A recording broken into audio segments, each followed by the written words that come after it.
தாவேகா தலைவர் விஜய் அவர்கள் நேத்து திருச்செந்தூர், இன்னைக்கு சீரடி, இது எல்லாமே ஆன்மீக பக்தியா இல்ல தீய சக்தியை ஒழிக்கிறதுக்கான யுக்தியா? செங்கோட்டையன் அவர்கள் 200 தொகுதிக்கு மேல தாவேகா தான் ஜெயிக்கும் அப்படின்னு சொன்னதுக்கு அக்கா தமிழிசை அவர்கள் என்ன சொல்லியிருக்காங்க? இன்னைக்கு இந்த 5 மாநிலத்துக்கும் நடந்த தேர்தலுக்கான எக்ஸிட் போல்கான முடிவை சாயங்காலம் வெளியிட போறதா சொல்லியிருக்காங்க. இது யாருக்கு சாதகமா இருக்கும்? ஹாய், நான் உங்க தேவா. சோ வாங்க இத பத்தி டீடைலா தெரிஞ்சுக்கலாம். தாவேகா தலைவர் விஜய் அவர்கள் நேத்து திருச்செந்தூர் போன ஒரு விஷயம் சோசியல் மீடியால எல்லாராலுமே விமர்சிக்கப்படுறதா இருக்கு. ஏன்னா ஒரு கிறிஸ்டியன் மதத்தை சேர்ந்த ஒருத்தர் எதுக்காக திருச்செந்தூர் கோயில், அதுவும் முருகன் கோயிலுக்கு போகணும், இது அரசியலுக்காக தான் அவர் பண்றாரு அப்படின்னு சொல்லி ஏகப்பட்ட விமர்சனம் எல்லாம் போயிட்டு இருந்துச்சு. இது சம்பந்தமா விசிகா கூட கடுமையா விமர்சனம் பண்ணிட்டு இருந்தாங்க. இது எதுக்காக? ஒரு மன நிம்மதிக்காக ஒருத்தவங்க கோயிலுக்கு போக கூடாதா? ஆனா பவன் கல்யாண் என்ன பண்ணாரோ அதையே தான் விஜய் அவர்கள் பண்றாங்க, அப்படியே அதை காப்பி பண்றாரு அப்படின்னு சொல்லியும் எல்லாரும் விமர்சனம் பண்ணிட்டு இருக்காங்க. இன்னொரு முக்கியமான ஒரு விஷயம், தாவேகாவுடைய கொள்கை தலைவர் யாரு? பெரியார். பெரியார் இந்த கடவுள் மறுப்பு தானே அவருடைய கொள்கையா இருக்கு. அப்போ நீங்க எதுக்காக கோயிலுக்கெல்லாம் போறீங்க?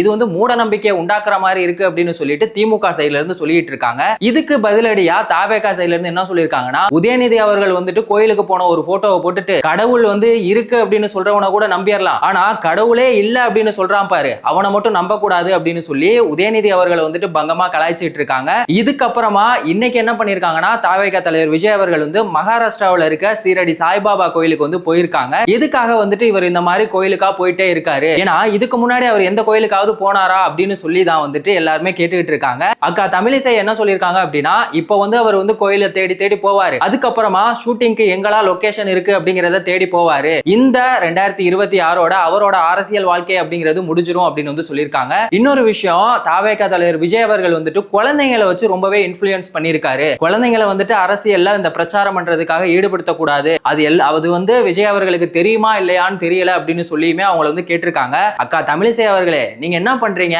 மதத்தை வச்சு அரசியல் பண்றீங்க, அது உங்களுக்கு தப்பா தெரியல, ஆனா எம்மதமும் சம்மதம் அப்படின்னு சொல்லிட்டு அவர் இருக்காரு, அது உங்களுக்கு பொறுக்கல. நீங்களும் என்னென்னவோ பண்ணி பாக்குறீங்க, எப்படியாவது தமிழ்நாட்டுல தாமரை மலர வச்சிடலாம் அப்படின்னு சொல்லிட்டு, ஆனா அது நடக்காது, நடக்கவும் விடமாட்டோம் அப்படிங்கிற மாதிரி தான் சமூக ஊடகத்துல எல்லாருமே விமர்சனம் பண்ணிட்டு இருக்காங்க. இப்போ ரீசெண்டா செங்கோட்டையன் அவர்கள்ட்ட தாவேகா இந்த தேர்தல்ல எத்தனை தொகுதி ஜெயிப்பாங்க அப்படின்னு சொல்லி கேட்டதுக்கு 200 தொகுதிக்கு மேல தாவேகா தான் ஜெயிக்கும், நாங்க அதுல ரொம்பவே உறுதியா இருக்கும் அப்படின்னு சொல்லியிருக்காங்க. இதுக்கு தமிழிசை அவர்கள் விசில் சத்தம் எந்த அளவுக்கு கேட்குமோ அந்த அளவுக்கு தான் அவங்களோட தொகுதியும் ஜெயிக்க முடியும். இவங்க சொல்றத பார்த்தா ரொம்பவே வேடிக்கையா இருக்கு. இவங்க யாரு வேணா கனவு காணலாம், அது அவங்களோட உரிமை தான். என்ன மே 4ஆம் தேதி வரைக்கும் தான் கனவு காண முடியும், அது வரைக்கும் நீங்க என்ன வேணா கனவு கண்டுக்கங்க. செங்கோட்டையன் அவர்கள் சொன்ன மாதிரி எல்லாம் எந்த ஒரு ரிசல்ட்டுமே வராது அப்படின்னு சொல்லியுமே தமிழிசை அக்கா அவர்கள் சொல்லியிருக்காங்க. சோ பொறுத்திருந்து பார்ப்போம் மே 4ஆம் தேதி என்னதான் நடக்கும் அப்படின்னு சொல்லிட்டு. நம்ம இந்த எலெக்ஷன்ல யாரு ஜெயிப்பாங்க அப்படிங்கிற மக்களோட ஒப்பீனியனை பப்ளிக் பைட்ஸா எல்லார்ட்டையுமே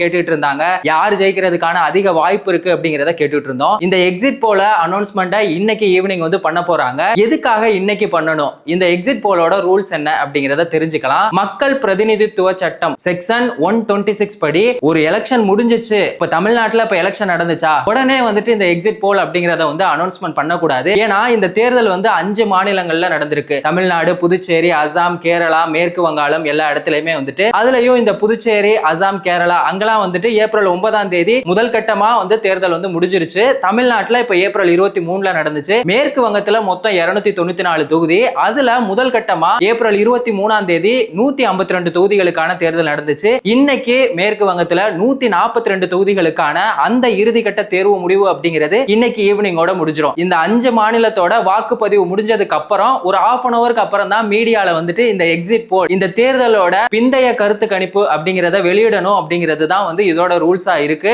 இந்த எக்ஸிட் போல்ல என்ன கருத்து கணிப்பு வருதோ அதுதான் உண்மையிலேயே நடக்குமா அப்படின்னா அது கிடையவே கிடையாது. ஓட்டு போட்டுட்டு வெளியில வர்றவங்கள்ட்ட நீங்க யாருக்கு ஓட்டு போட்டீங்க அப்படின்னு சொல்லிட்டு அவங்க கேட்டிருப்பாங்கல்ல, அதை வச்சுதான் இந்த பிந்தைய கருத்து கணிப்பு அப்படிங்கிற ஒரு விஷயம் இருக்கும். இது எக்ஸாக்டா நடக்கும் அப்படின்லாம் இல்ல. ஏன்னா இதுக்கு முன்னாடி இந்த எக்ஸிட் போல்ல நடந்தது திமுக தான் ஒரு முறை பயங்கரமா ஜெயிக்கும் அப்படின்னு சொல்லியிருந்தாங்க. ஆனா சம்பந்தமே இல்லாம ஆப்போனன்ட்டான ஏடிஎம்கே அதிகமா ஜெயிச்சிருந்தாங்க. சோ இது ஒரு சும்மா ஒரு பிந்தைய கருத்து கணிப்பு, அவ்வளவுதான். எக்ஸாக்ட்டா ரிசல்ட் என்ன அப்படிங்கிறது மே 4ஆம் தேதி தான் தெரியும். சோ பொறுத்திருந்து வெயிட் பண்ணி பார்ப்போம், யார் இந்த முறை ஜெயிக்க போறாங்க அப்படிங்கிறது. திரும்பவும் திமுக தான் ஆட்சியில் அமைக்குமா, இல்ல மாற்று அரசியல் ஏதாவது நடக்கிறதுக்கான வாய்ப்பு இருக்கா, இல்ல விஜய் அவர்கள் தான் யாரு ஜெயிக்க போறாங்க அப்படிங்கறத முடிவு பண்ற மாதிரியான இந்த வாக்கு பிரிப்பு அப்படிங்கிறது இருக்குமா, இது எல்லாத்தையுமே நம்ம வெயிட் பண்ணி பார்ப்போம். வேறொரு வீடியோல வேறொரு கண்டென்ட்ல நம்ம திரும்பவும் சந்திக்கலாம்.